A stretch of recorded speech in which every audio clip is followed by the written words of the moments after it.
Përfshirja e errët e Izraelit në Sudan po ngre alarmin në të gjithë Afrikën dhe lindjen e mesme. Nga kanalet e fsheta të inteligjencës deri te kontaktet direkte me forcat e mbështetjes së shpejtë, RSF, Tel Avivi duket se po formëson në heshte rrjedhën e konfliktit vdekje prurës në Sudan. Në një intervistë për Quds News Network, Kipso Diallo, studiues panafrikan me bazë në Kairo, i specializuar në çështjet politike afrikane, paralajmëroi se lidhjet e Izraelit me aktorët sudanez bëjnë më shumë se sa të ndikojnë balancën e fuqisë në terren. Ato ushqejnë dhunën, mbrojnë kryerësit nga llogaridhënia dhe kthejnë Sudanin në një arenë për fuqitë rajonale dhe globale. Diallo shpjegoi se raportimet në rritje mbi lidhjet e inteligjencës midis Izraelit dhe RSF-s kanë pasur një efekt të dukshëm mbi rrjedhën e konfliktit, veçanërisht në Darfur dhe qytetin e rrethuar të El Fasherit. Edhe pse është vështirë të verifikohet e gjithë përmasa e këtyre lidhjeve, dëshmi nga inteligjenca afrikane dhe perëndimore dhe mediat tregojnë për kanale komunikimi indirekte që ofrojnë mbështetje logjistike dhe sigurie. Sipas Diallos, nëse këto raportime janë të sakta, një bashkëpunim i tillë ka rritur kapacitetin operacional të RSF-s, duke mundësuar fushatat koordinuara ushtarake, rrethime të qëndrueshme dhe një nivel më të lartë kontrolli në terren.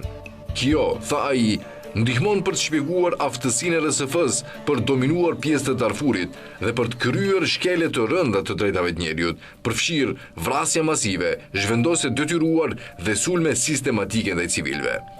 Për të implikimeve ushtarake, Diallo argumentoi se këto marrëdhënie kanë ushqyer një ndjenjë pandëshkueshmërie brenda udhëheqësisë së RSF-s. Lidhjet me aktorë të fuqishëm të huaj, qoftë agjenci inteligjencë apo rrjete private, ofrojnë mbulesë politike dhe ulin presionin për llogaridhënie, tha ai. Mbështetja jashtme, shtoi ai, zgjat luftën, dobëson përpjekjet e ndërmjetësimit dhe e kthen luftën e brendshme të Sudanit në një skenë për konkurrencë rajonale dhe rivalitete proksi. Si ndihma zhvillimore dhe diplomacia për të riformuar gjeopolitikën afrikane në favor të tij. Diallo gjithashtu tregoi për interesat ekonomike dhe të inteligjencës të shteteve perëndimore që kanë fuqizuar në mënyrë indirekte RSF-n. Shumë nga këto qeveri, tha ai, e shohin Sudanin kryesisht si një çmim gjeostrategjik, të pasur me arë dhe minerale të rralla dhe të pozicionuar në një rrugë kyçetare, në vend se si një krizë humanitare. Ai theksoi se disa rrjete perëndimore kanë toleruar ose madje kanë përfituar nga tregtia e paligjshme e arit sudanez, i cili trafikohet përmes kanaleve të monitoruara nga inteligjenca perëndimore. Kjo përfshirje e heshtur, tha Diallo, tregon se shpesh fitimi dhe fuqia mbizotrojnë mbi konsideratat morale.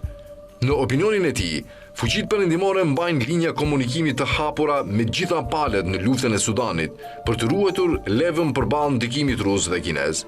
Kjo qasje, argumentoi ai, prioritizon një koncept të ngushtë të stabilitetit mbi drejtësinë dhe të drejtat e njerëzit.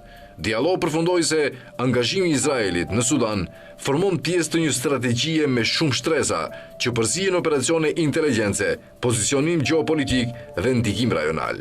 Këto lidhje, larg se të jenë faktor sekondar, intensifikojnë dhunën, pengojnë diplomacinë dhe minojnë llogaridhënien. Çdo rrugë e vërtet drejt paqes në Sudan, tha ai, duhet të njohë këto rrjete të jashtme si pjesë të strukturës së vetë konfliktit, jo si aktor periferik.